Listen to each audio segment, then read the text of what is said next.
मैं सिर्फ आपसे इतना पूछना चाहता हूँ, स्वामी प्रसाद मौर्य ने बहुत अच्छे मुद्दे उठाए हैं, मैं इस बात से बिल्कुल इनकार नहीं करता, बहुत अच्छी बातें भी बोल रहे हैं, बिल्कुल इनकार नहीं करता। स्वामी प्रसाद मौर्य की पाठशाला कौन सी थी ये भी तो आप बताएं, कहाँ से सीख के आए हैं? हाँ, पहले तो बहन जी की पाठशाला ही बहन जी ने सिखाया। आज अगर वो पाठ पढ़ा रहे हैं तो बहन जी की पाठशाला से ही सीख के आए हैं, और बहन जी की पाठशाला से सीखे हुए नेता ऐसे ही बयान देते हैं, बाद में भले ही बगावत कर जाए और बाहर का रास्ता दिखा दिया जाए। नमस्कार, क्या हाल चाल है? सब ठीक है? बहुत बढ़िया, बहुत बढ़िया। अपने और अपने को ख्याल रखो, जब टाइम मिले तो वीडियो जरूर देखो। इसी लपेट बिल्कुल देसी अंदाज में। मैं विपिन बेबाक और मेरे साथ मेरे सहयोगी सादाब रिजवी। धन्यवाद। संविधान सम्मान और जनहित हुंकार यात्रा के तहत सोनभद्र पहुंचे हैं स्वामी प्रसाद मौर्य। स्वामी प्रसाद मौर्य वही हैं जो बहुजन समाज पार्टी में कभी नंबर 2 और नंबर 3 के नेता हुए करे।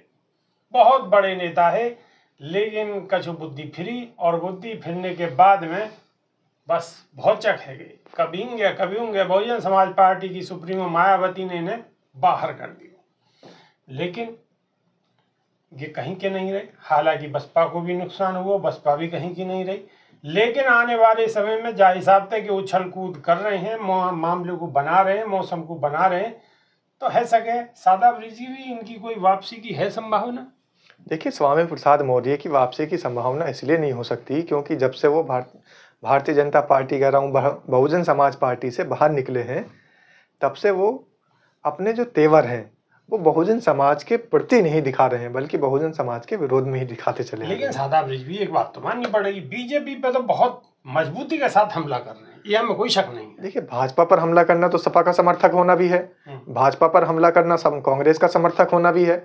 अब दोनों दूसरी पार्टियां भी तो भाजपा पर हमला कर रही हैं। लेकिन आप वो बताओ, अगर अब यही बात करेंगे हम, लेकिन बहन जी इतनी मजबूती के साथ में भाजपा पे ना उठा में, ये विरोधी सवाल उठा में जी, मेरे सवाल नहीं है, विरोधी सवाल उठा में कि बहन जी इतनी मजबूती के साथ बीजेपी पे सवाल नहीं उठाती जितने स्वामी प्रसाद मौर्य उठा में, जितने अखिलेश यादव उठा में, या और नेता उठा में।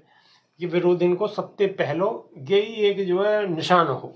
देखिए, बसपा सुप्रीमो मायावती की राजनीति में शुरू से ही एक बात जुड़ी रही है कि वो अपनी बेबाकी के लिए जानी जाती हैं, और हमेशा से वो अपनी बेबाक बात को बहुत तोल मोल के और सोच समझ के अपनी बात को बोलती हैं।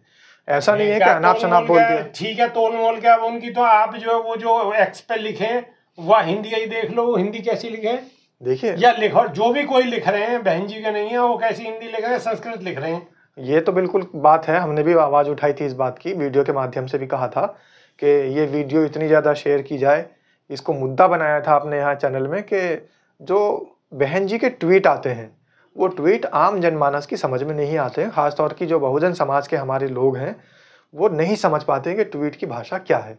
तो उसकी भाषा शैली पर हमने सवाल उठाया था, और भाषा शैली पर सवाल उठाते हुए ये भी कहा था कि इस वीडियो को ज़्यादा से ज़्यादा शेयर करें ताकि जो ट्वीट लिखने वाला है बहन जी का वहां तक वो वीडियो पहुंच जाए। ठीक है, लेकिन नहीं पहुंच पाई। सादा ब्रिजवी, अब आप थोड़ा सा इंतजार करो, वो निशानों जैसा साध रहे हैं स्वामी प्रसाद मौर्य में, वह निशाने को पहले आपको बता दूं, फिर आप बताइए क्या नाम है, अखिलेश यादव का तरीका से निशान साधे, और फिर बहन बसपा सुप्रीमो बहन मायावती वो कैसे निशाने साधे। आपके मुखार बिनते ही मैं आम जनमानस को ये बात बताना चाहूँ और सुनवाना चाहूँ। बिल्कुल, ठीक है।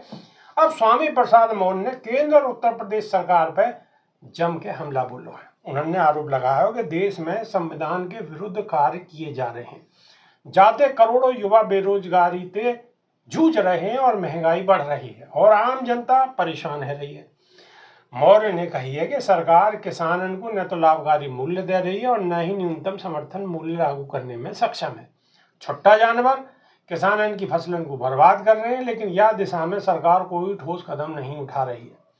उन्होंने सरकार को गरीब, पिछड़ा और दलित विरोधी करार दिया है। उन्होंने प्रधानमंत्री पर निशाना साधते हुए कही है कि चुनाव के दौरान पिछड़े की बात करी जा रही, लेकिन जब जातिगत जनगणना की मांग उठी तो सरकार चुप्पी साध रही है।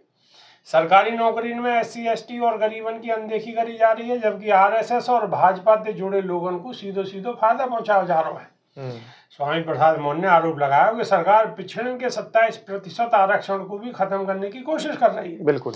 उत्तर प्रदेश के मेडिकल कॉलेज में मनमानी तरीका से भर्ती करी जा रही है, जाते पिछड़े और दलित वर्ग के लोग अपने अधिकारों से वंचित है रहे हैं। मौर्य ने केंद्र सरकार पे देश की संपत्ति को निजी हाथन में बेचने को भी आरोप लगाया है। उन्होंने कही है कि एयरपोर्ट, बंदरगाह, एयर इंडिया, भारतीय रेल और LIC जैसी संस्थान को पूंजीपति को सौंपा जा रहा है। बिल्कुल। जाते आम जनता को नुकसान है रहा है। उन्होंने कही है कि आम लोगन की खून पसीना की कमाई को चंद लोगन के हाथ में सौंपने जैसा है। बिल्कुल। सरकार अपने करीबी उद्योगपतियों को फायदा पहुंचाने के लिए निजीकरण की नीति अपना रही है, जो देश के भविष्य के लिए बिल्कुल खतरनाक है। बिल्कुल। स्वामी प्रसाद मौर्य ने आरोप लगाया कि सरकार असली मुद्दान से ध्यान भटकाने के लिए धार्मिक मुद्दान को उछाल रही है। खटाखट खटाखट खटाखट। उन्होंने कही कि कभी हिंदू मुस्लिम, कभी मंदिर मस्जिद और अब औरंगजेब जैसे मुद्दों को सामने लाकर जनता को गुमराह करो जा रहा है। सही बात है। उन्होंने आगे कही है कि इनकी संविधान सम्मान और हुंकार यात्रा का मकसद लोगों को जागरूक करना है, ताकि वो अपने अधिकारों के प्रति सतर्क है सके। उन्होंने जनता से अपील करी है कि वो अपने अधिकारों की रक्षा के लिए एकजुट हों और संविधान की रक्षा के लिए आगे उत्तर प्रदेश में दलित, पिछड़े और गरीबन के खिलाफ हिंसा की घटनाएं बढ़ रही हैं। पुलिस और प्रशासन पीड़ितन को न्याय दिलाने की बजाय दबाव बना के समझौता कराने की कोशिश लगातार कर रहा है और ऐसी घटनाएं लगातार सामने आ रही हैं। बिल्कुल। अब आपसे के सवाल है कि जाहिर हिसाब से इन्होंने बात कही है, उठाई है, मजबूती के साथ सारी बात उठाई और सारी समस्या यही है। बिल्कुल। तो अब बताओ, ये मजबूती से उठा रहे, जबकि इनकी ये 3 महीना 13 में बिन बजाय डेरा में कोई बहुत बड़ा हिसाब किताब इनको है नहीं। बहुत बढ़िया बातें उठाई है, बहुत अच्छे मुद्दे बात तो बहुत मजबूत उठाई है। अब बहन जी ऐसी मजबूत बात नहीं उठा में तो लोग कहेंगे जी बहन जी ऐसी मजबूत बात नहीं उठा। लेकिन बेबाक जी आप ये तो बताएं, सुनो, पहले पूरी बात सुन लो, जल्दी मत करो। बहुत बहन जी के मामले में तुरंत ही बोलने लगो। नहीं, मैं सिर्फ आपसे इतना पूछना चाहता हूँ, स्वामी प्रसाद मौर्य ने बहुत अच्छे मुद्दे उठाए हैं, मैं इस बात से बिल्कुल इनकार नहीं करता। बहुत अच्छी बातें भी बोल रहे हैं, बिल्कुल इनकार नहीं करता। स्वामी प्रसाद मौर्य की पाठशाला कौन सी थी, ये भी तो आप बताएं। कहाँ से सीख के आए हैं? हाँ, पहले तो बहन जी की पाठशाला ही बहन जी ने सिखाया। आज अगर वो पाठ पढ़ा रहे हैं तो बहन जी की पाठशाला से ही सीख के आए हैं, और बहन जी की पाठशाला से सीखे हुए नेता ऐसे ही बयान देते हैं। बाद में भले ही बगावत कर जाए और बाहर का रास्ता दिखा दिया जाए, लेकिन अगर वो कहीं से सीख के आए हैं तो वो बसपा सुप्रीमो बहन मायावती की पाठशाला ही है, जो सही को सही, गलत को गलत में फर्क करने का उनको रास्ता दिखाती है और समझाती है कि आखिर कौन चीज़ बात सही है, कौन सी चीज़ गलत है, कौन सी चीज़ सही है। तो अगर स्वामी प्रसाद मौर्य इस तरीके की बातें उठा रहे हैं तो आप गौर करिए, स्वामी प्रसाद मौर्य की शिक्षा दीक्षा, राजनीतिक शिक्षा दीक्षा कहाँ हुई है? राजनीतिक शिक्षा दीक्षा बहन जी ने करी है, बिल्कुल मान्य। लेकिन अब सवाल देखो, सवाल नहीं बदल सके, सवाल फिर वही है जी। सवाल ये है कि जब बहन जी के सीखे हुए चीनी बनते जा रहे हैं तो बहन जी पीछे को गाय बह रही है, गुड़ क्यों बन रही है? नहीं, गुड़ नहीं बन रही, बहन जी गुरु हैं और गुरु ही रहेंगी। इस बात का जीता जागता प्रमाण ये है, न जाने कितने स्वामी प्रसाद मौर्य आए, न जाने कितने बाबू सिंह कुशवाहा आए, न जाने कितने और नेता हैं पार्टी में वो भी, और जो नेता चले गए वो भी, सबके सब कहीं न कहीं इधर उधर भटक जाते हैं। लेकिन बहन जी सिर्फ और सिर्फ बहुजन समाज की आवाज उठाती है। बात बिल्कुल सही है, लेकिन एक बात बताओ, अगर हम यूं कहें कि जी ये चले गए तो ये खत्म है गए, लेकिन अगर ये चले गए, ये खत्म है गए, तो बहुजन समाज पार्टी भी कहीं ना कहीं कमजोर हुई है। यहाँ में भी कोई दो राय वाली बात नहीं है। अगर ये सब लोग वापिस कर दें और ये वापिस आ जाए, बहन जी के पास आ जाए और बहन जी से अपना क्षमा याचना करके मामले को, और ये पार्टी के लिए फिर दोबारा से कार्य करें, तो मेरे ख्याल से बहुजन समाज पार्टी मतलब एक मजबूत रास्ते पे फिर नजर आवे। बिल्कुल सही बात है कि लोग चाहिए बहुजन समाज पार्टी को, और ऐसे नेता चाहिए जो कि बहुजन समाज के हित की बातें करते हों। तो मैं तो बहुत पहले से ये बात कहता हूँ कि अगर देश के प्रधानमंत्री माननीय नरेंद्र दामोदर दास मोदी भी बहुजन समाज के हितों के लिए काम करना चाहें और बहुजन समाज पार्टी की सदस्यता लेना चाहें, तो बहन जी कब मना कर रही है? बहन जी के द्वार तो खुले हैं। मोदी जी काहे बुलाएंगे? मैं तो इतना बड़ा प्रमाण कह रहा हूँ। अरे हाँ, मोदी जी आप लाइए और बहुजन समाज का हित कराइए। मोदी जी का आएंगे, मोदी जी की तो अपनी मोदी जी इसलिए नहीं आ सकते ना, क्योंकि मोदी जी बहुजन समाज का हित चाहते ही नहीं है। उनके दिमाग में तो आरएसएस की मनुवादी विचारधारा घुसी पड़ी है। इसी तरीके से जिन लोगों के दिमागों के अंदर बहुजन समाज का हित है ही नहीं, तो वो भारतीय जनता पार्टी में ही जाएगा। और जिसके दिमाग में बहुजन समाज का हित होगा, बहुजन समाज के हित के लिए काम करेगा, अंबेडकरवादी विचारधारा होगी, मान्यवर कांशीराम के पद चिन्हों पर चलने वाला होगा, महात्मा ज्योतिबा फूले के आदर्शों को मानने वाला होगा और माँ अहिल्याबाई के आदर्शों को मानने वाला होगा, वही तो बसपा में आएगा। वरना फिर वो कहाँ जाएगा जहां लोग जा रहे हैं। कह लो, बहुत दिन से कह रहे हो, कोई बात ना, ठीक है, वैसे कह तो बिल्कुल दिन बदलेंगे, लेकिन इंतजार है। अब आप सब लोग भी कह रहे होंगे कि आज मैं ऐसे कैसे सवाल उठा रहा हूँ। देखो, मेरा काम है सवाल उठाना, क्योंकि मेरा नाम है विपिन बेबाक। बेबाकी के सवाल अगर नहीं पूछेंगे तो बात कैसे बनेगी। अगर अपने की भी कोई गलती है तो वो सामने आनी चाहिए, अब हमें सुधार होना चाहिए, ना कि लीपा पुताई होनी चाहिए। लीपा पुताई से काम होने वाला बिल्कुल नहीं है। बात कैसे बनेगी? बात जब बनेगी जब आपकी भी समस्या सुनी जाएगी और हमारी भी समस्या सुनी जाएगी। लीपा पोती को ही साफ करने का काम कर रही है बहन जी। अब बहन जी ने लीपा पुताई की जगह ना लीपा सफाई शुरू कर दी है। और बहुत सारे ऐसे नेता जिनको बाहर दिखा दिया गया है, वो सफाई का ही एक उदाहरण है।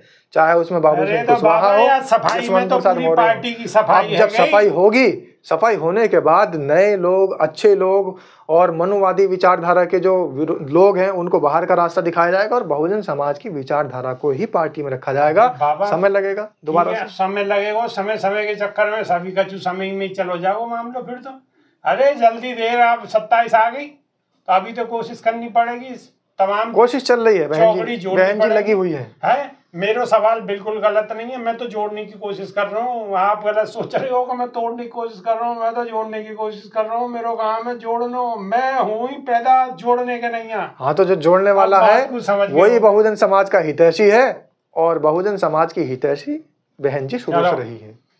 अब मौर्य जी अगर आमे तो स्वागत, ना आमे तो कोई बात ही ना। वैसे आना तो पड़ेगा, क्योंकि उनका को तो कछ है ना, 3 महीना 13 में जानेंगे कोई है। बीजेपी में कोई जुगाड़ ना, चूंकि उनकी दुकान बहुत मजबूत है। तो जगह कहाँ है? जगह यहाँ है। अखिलेश यादव के पास थे तो वो आ ही गए, वहाँ होते तो कोई बात ही नहीं। लेकिन अब वहाँ कोई जुगाड़ ना, तो चांस फिर भी है। लेकिन स्थिति परिस्थिति जो भी होगी वो देखी जाएगी। लेकिन आवे तो सबको स्वागत, नहीं तो कोई बात नहीं, लड़ाई जारी है। तो बात कैसी लगी? अच्छी लगी तो कमेंट कर दो, शेयर कर दो।